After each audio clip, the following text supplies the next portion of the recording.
Hello students, अस्सलाम वालेकुम। बेटा आज के हमारे इस लेक्चर का ताल्लुक चैप्टर नंबर 3 जो कि परसेंटेज पर है और हमारी आज हम आज हम 3B एक्सरसाइज को इस लेक्चर के अंदर कंपोज कर रहे हैं। ओ लेवल के मैथ्स के हवाले से ये हमारा लेक्चर नंबर 5 है। लेक्चर नंबर 4 तक हमने 3A एक्सरसाइज को कंप्लीट किया। अगर कोई दोस्त आज में पहली बार ज्वाइन कर रहा है तो बेटा उससे गुजारिश है कि वो प्लेलिस्ट में जाकर इन तमाम पिछले लेक्चर्स को विजिट कर सकता है। यहाँ से देखें ऑनवर्ड आगे क्वेश्चन नंबर 1 के 4 पार्ट्स हैं। लिखा है find the value of each of the following. यानी यहाँ से आपने जो 3A एक्सरसाइज के अंदर काम किया थोड़ा सा उसका रिवर्स है। ये किस तरह से है देखें, आपने जब भी देखें तो इंक्रीज इंक्रीज वर्ड का मतलब है कि इस वैल्यू के अंदर इतना बढ़ा दिया गया है और अगर डिक्रीज आ जाए तो उसमें से आपने कम कर देना है। यानी इंक्रीज आए तो आपने क्या करना है, ये जो परसेंटेज है इसमें 100 को इंक्रीज कर देना है परसेंटेज वाली वैल्यू में और फिर इस 28 की परसेंटेज निकाल लेनी है।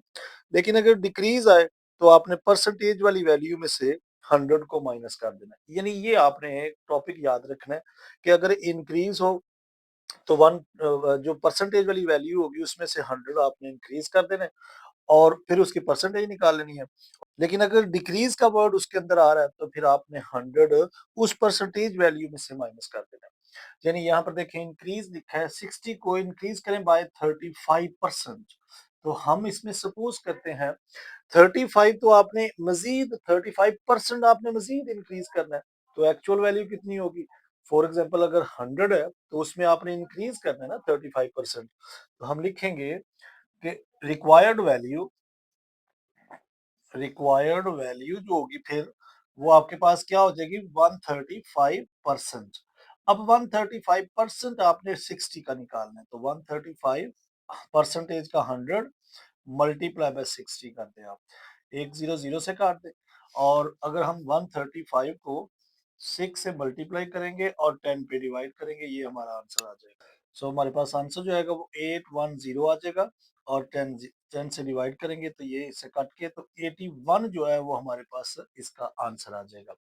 यानी बेटा याद रखना है अगर इंक्रीज बोल रहा है परसेंटेज के अंदर आपने मजीद एक 100 को ऐड करना है क्योंकि इंक्रीज वो कह रहा है 28 को आप इंक्रीज करें बाय 125%।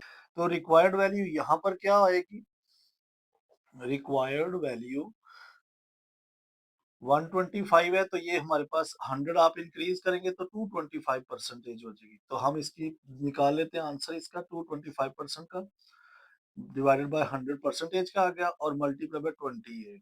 तो 28 की हमने 225% इसके बढ़ाना है और नंबर तो 225 को अगर हम मल्टीप्लाई करते हैं 28 से तो हमारे पास आ जाएगा 6300 और डिवाइडेड बाय 100 से कर देंगे, दो जीरो इससे काट देंगे तो 63 आपका रिक्वायर्ड नंबर आ जाएगा। यानी अगर 28 को इन 28 इंक्रीज किया जाए अगर 125% तो उसका आंसर जो आएगा वो 63 आ जाएगा।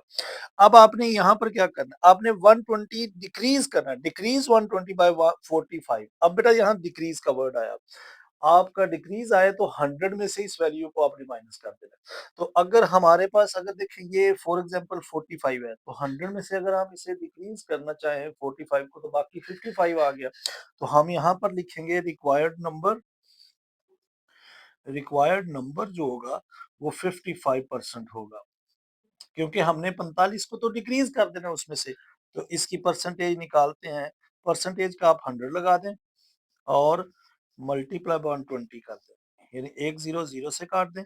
सो 55 मल्टीप्लाई बाय 12 ऊपर बाकी बच गया, नीचे 10 आपके पास आ जाएगा। सो ये आपके पास 660 डिवाइडेड बाय 10, एक 10 से जीरो काट दे तो 66 इसका हमारा रिक्वायर्ड नंबर आ जाएगा। तो क्वेश्चन नंबर डी देखें तो लिखा है डिक्रीज टू 16 बाय 37 अपॉन 1/2%। यानी अगर हम इस वैल्यू को देखें तो ये देखें ना इन दोनों को मल्टीप्लाई करते हैं तो ये आपके पास आ जाएगा 75/2%। तो इसका अगर डिवाइड करते हैं तो 37.5% आ जाएगा। अब इसको हमने क्या करना है 100 में से माइनस कर देना क्योंकि डिक्रीज है। तो रिक्वायर्ड वैल्यू हमारे पास क्या आ जाएगी 100 माइनस 37.5। तो हमारे पास जो नंबर बाकी बच रहा है वो 60 2.5% जो है ये हमने 216 का निकालना है। सो 262.5 है, 100 आ गया परसेंटेज का। इसका पॉइंट अगर आप खत्म करना चाहें तो एक मजीद आप 10 नीचे लगा दें, तो ये पॉइंट खत्म हो जाएगा। और किसका निकालना है? 216 का। तो बेटा देखें, इन दोनों को नंबर को अगर हम मल्टीप्लाई करते हैं तो हमारे पास जो आंसर आता है वो 13,500 आ रहा है। और नीचे वालों को अगर मल्टीप्लाई करते हैं तो हमारे पास 1000 आ जाएगा, 3 जीरो आ जाएगी। तो 3 जीरो ऊपर वाले से काट देंगे तो बाकी 135 हमारा रिक्वायर्ड नंबर आ जाएगा। यहाँ पर भी आप लिख सकते हैं कि रिक्वायर्ड नंबर क्या है।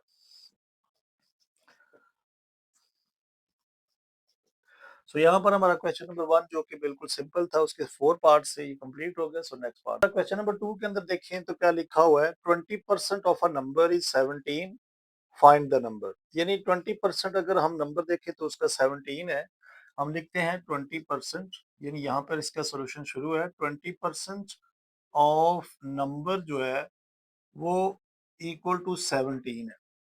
अगर एक नंबर का 20% 17 है तो कह रहे हैं फाइंड द नंबर। तो नंबर फाइंड करें कि वो नंबर क्या होगा। 20% अगर उसका ये है 17, तो अगर मैं इसका 1% कर लूं कि 1% इसका क्या होगा। 1% ऑफ नंबर जो है, अच्छा नंबर को मैं नो से लिख रहा हूँ, आपने जरा इसको पूरे स्पेलिंग के साथ भी लिख सकते हैं। तो देखें, जब आप 1% ऑफ अ नंबर निकालेंगे तो ये 20 उधर जाकर डिवाइड हो जाएगा, यानी ये 20 इधर आकर डिवाइड हो गया।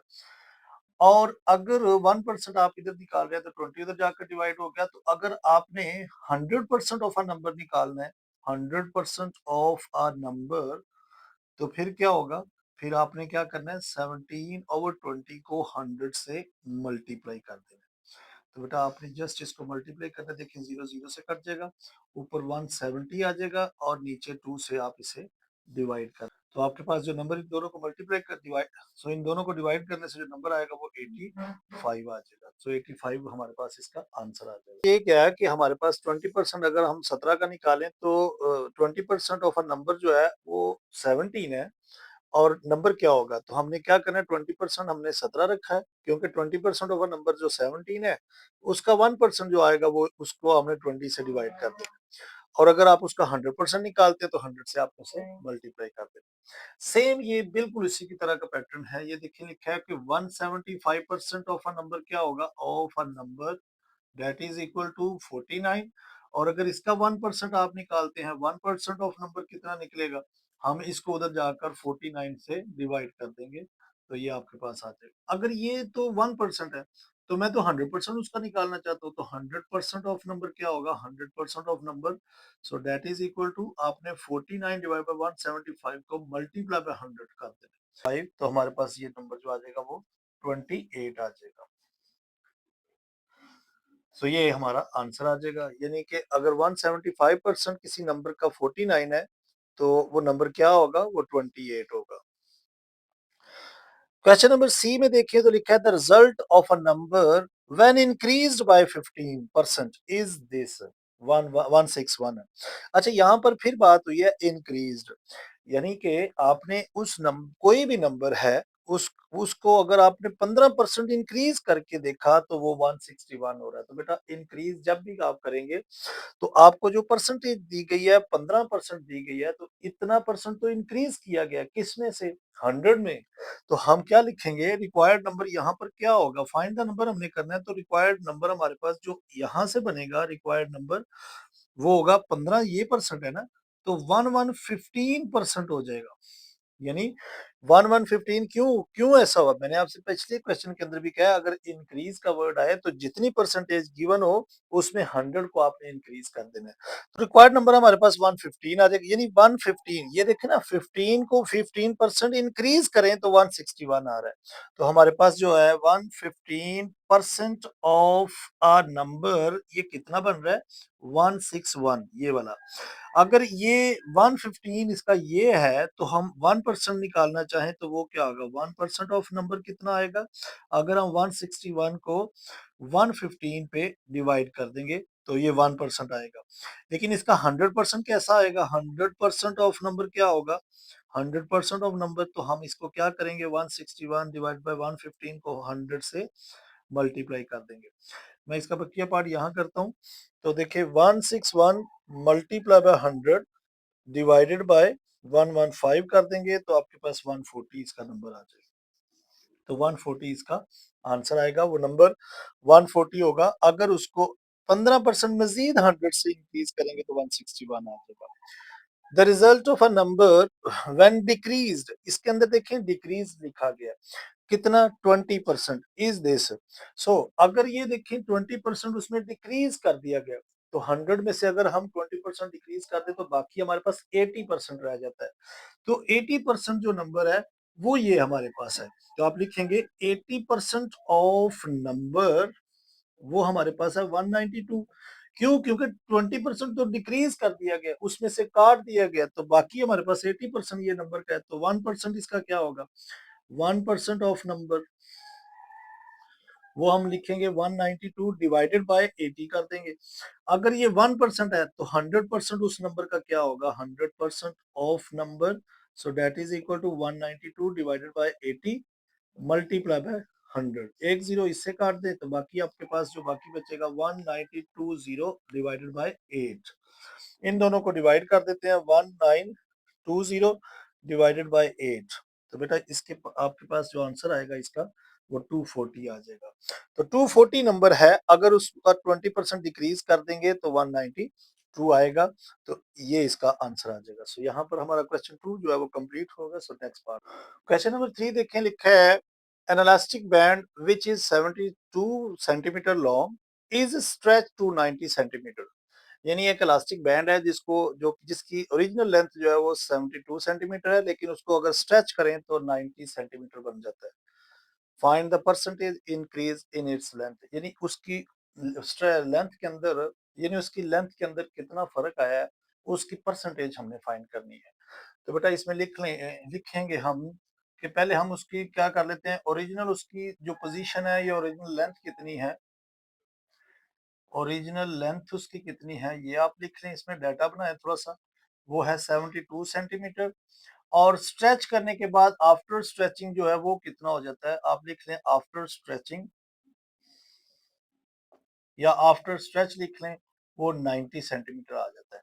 डिफरेंस कितना आ गया अब ये देख लें। डिफरेंस उसके अंदर जो आया है वो देखें तो 90 माइनस 72 सेंटीमीटर तक आया है। ये भी सेंटीमीटर, चले दोनों का सेंटीमीटर हम बाहर निकाल देते हैं। तो दोनों का अगर देखें 90 को हम 90 में से 72 को माइनस करते हैं तो हमारे पास वापस 18 आ जाएगा। यानी 18 सेंटीमीटर उसका क्या आ गया, डिफरेंस आ गया उसके अंदर। अब इसकी हमने परसेंटेज निकालनी है। तो बेटा लिखें आप डिफरेंस परसेंटेज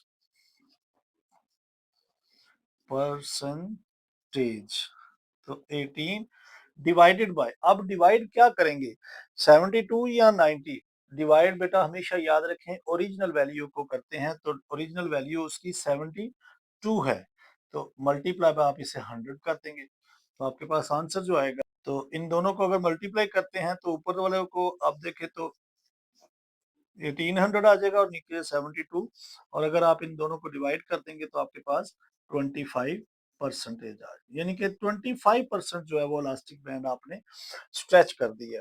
तो यहाँ पर हम आज के लेक्चर को खत्म करते हैं। लेक्चर की लेंथ कुछ ज्यादा ना हो। सो नेक्स्ट लेक्चर के अंदर हम अब बकिया पार्ट्स को कंप्लीट करेंगे। सो बेटा अगर लेक्चर पसंद आया सो लाइक जरूर करें और ज्यादा से ज्यादा अपने दोस्तों के साथ शेयर करें। अपना बहुत ख्याल रखें। Take care, bye bye, God bless you.